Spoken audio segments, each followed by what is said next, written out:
सोचो एक ऐसी कंपनी जिसने अपने 500 से ज़्यादा एम्प्लॉयज़ को निकाल दिया, ये कह के कि इतना काम तो हमारा एआई भी कर लेगा और एआई ना थकेगा ना रुकेगा और आगे चलकर ये सस्ता भी पड़ेगा। लेकिन आगे चलकर जो हुआ वो इस कंपनी ने शायद सोचा भी नहीं था। कंपनी का जो एआई का बिल था वो 500 लोगों की सैलरी से भी ज़्यादा आ गया।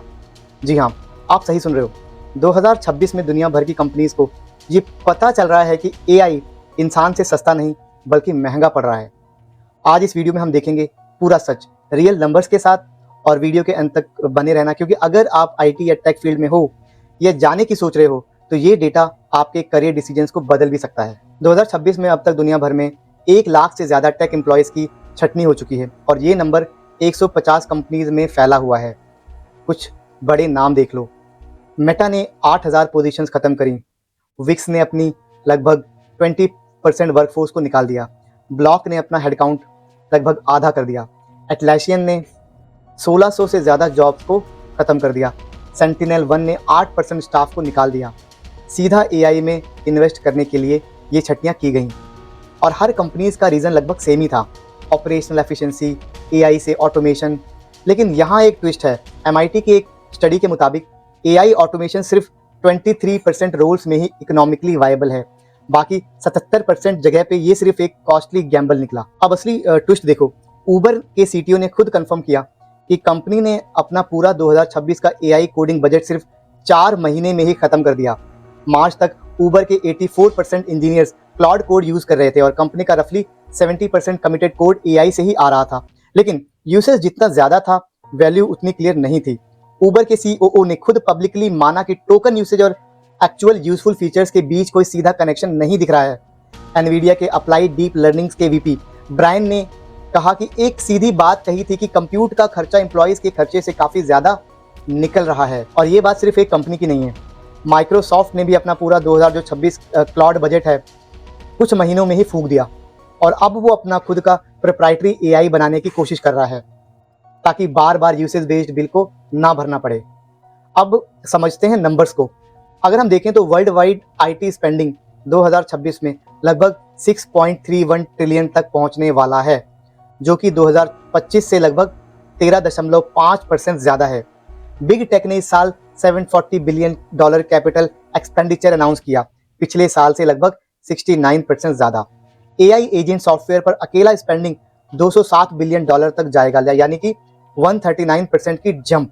यानी एक तरफ पैसा एआई में डाला जा रहा है बिना रोके, दूसरी तरफ लोग भी निकाले जा रहे हैं। आप समझते हैं कि असली खेल आखिर है क्या? अभी तक जो एआई इतना सस्ता लग रहा था उसकी एक छुपी वजह थी कि कंपनीज अपना एआई घाटे में बेच रही थी। Open AI, Anthropic, Google, Meta सब अपनी इन्फ्रेंस प्राइसिंग के कॉस्ट से कम रखे हुए थे, सिर्फ मार्केट शेयर पकड़ने के लिए। खुद सैम ऑल्टमैन ने माना कि कंपनी अपने $200 पर मंथ सब्सक्रिप्शन पर भी लॉस कर रही है। लेकिन ये सब्सिडी मॉडल 2026 में टूटना शुरू हो गया। एंथ्रोपिक ने अप्रैल 2026 में अपने एंटरप्राइज कस्टमर्स को फ्लैट रेट से हटा के यूएस बेस्ड बिलिंग पर शिफ्ट कर दिया। गिटहब कोपायलट ने भी कुछ हफ्तों बाद वही कदम उठाया। तो एनालिस्ट का कहना है कि जब प्राइसिंग नॉर्मल होगी, यानी रियल इंफ्रास्ट्रक्चर कॉस्ट दिखाई जाएगी, तो एंटरप्राइज के जो एआई बिल्स हैं वो 30 से 50% और बढ़ सकते हैं। और जब जून 2026 में मार्केट को ये रियलाइज हुआ कि स्पेंडिंग और रिटर्न्स अलग डायरेक्शन में जा रहे हैं, तो सेमीकंडक्टर के जो स्टॉक्स में भी एक ही दिन में लगभग 1.3 ट्रिलियन डॉलर्स का नुकसान हो गया। 2026 के पैंडेमिक क्रैश के बाद का सबसे बड़ा एक दिन का गिरा हुआ मार्केट, वो भी सेमीकंडक्टर जैसी एक गोल्डन मार्केट में। अब सबसे इंटरेस्टिंग पार्ट, एक सर्वे के मुताबिक 55% एम्प्लॉयर्स जिन्होंने स्टाफ को एआई से रिप्लेस किया था अब पछता रहे हैं। गार्टनर का अंदाजा है कि अगले साल तक जिन कंपनीज ने कस्टमर सर्विस रोल्स कट किए थे उनमें से लगभग 50% को रीहायर करेंगी। अब देखते हैं कुछ रियल एग्जांपल्स। मैकडॉनल्ड्स ने लगभग 100 यूएस ड्राइव थ्रूज पर एआई ऑर्डर टेकिंग बॉट्स लगाए थे। काफी वायरल वीडियोस आए जहां बॉट ने गलती से हजारों रुपए के चिकन नगेट्स ऑर्डर कर दिए, जिसका रिजल्ट हुआ कि टेस्टिंग बंद और ह्यूमंस वापस आए। और अगर हम बात करें आइकिया की, तो आइकिया ने स्मार्ट अप्रोच ली। उन्होंने लगभग 50% कॉल्स ऑटोमेट किए, लेकिन अपने सारे 8500 एम्प्लॉयज को निकाला नहीं, बल्कि उन्हें डिजाइन कंसल्टेंट्स में अपस्किल कर दिया। आज ये उनका सबसे तेजी से बढ़ता रेवेन्यू स्ट्रीम बन चुका है। और कई सारी कंपनीज जो रोल्स पहले 45 लाख यानी 55,000 सैलरी ब्रैकेट वाली यूएस रोल्स के अराउंड थी, वही रोल्स अब 62 लाख्स यानी कि 75,000 पर वापस हायर हो रही हैं, क्योंकि अब चाहिए इंसान जो एआई को मैनेज, ऑडिट और प्रॉम्प्ट कर सके। यानी सिर्फ पुरानी जॉब वापस नहीं मिल रही, एक नया हाइब्रिड रोल बन रहा है जिसमें एआई प्लस ह्यूमन दोनों स्किल्स चाहिए और सैलरी भी ज्यादा हो गई है। अगर आप टेक या आईटी करियर में हो, ये सोच रहे हो, तो यहाँ से सीखने वाली बात यह है, एआई आपकी जॉब नहीं खाएगा।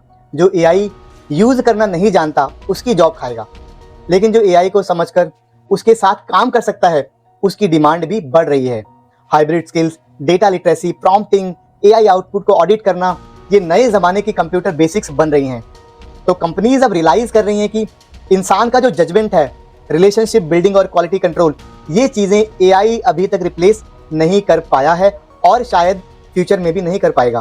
क्लाउड सर्टिफिकेशन जैसे कि AWS, Azure, GCP के साथ साथ अब एआई टूल्स को इफेक्टिवली यूज करना भी एक कोर स्किल बन चुका है जो रिक्रूटर्स आज की तारीख में ढूंढ रहे हैं। तो दोस्तों, ये था एआई और जॉब मार्केट का असली डेटा बैक्ड सच, ना ओवर हाइप, ना डर, सिर्फ फैक्ट्स।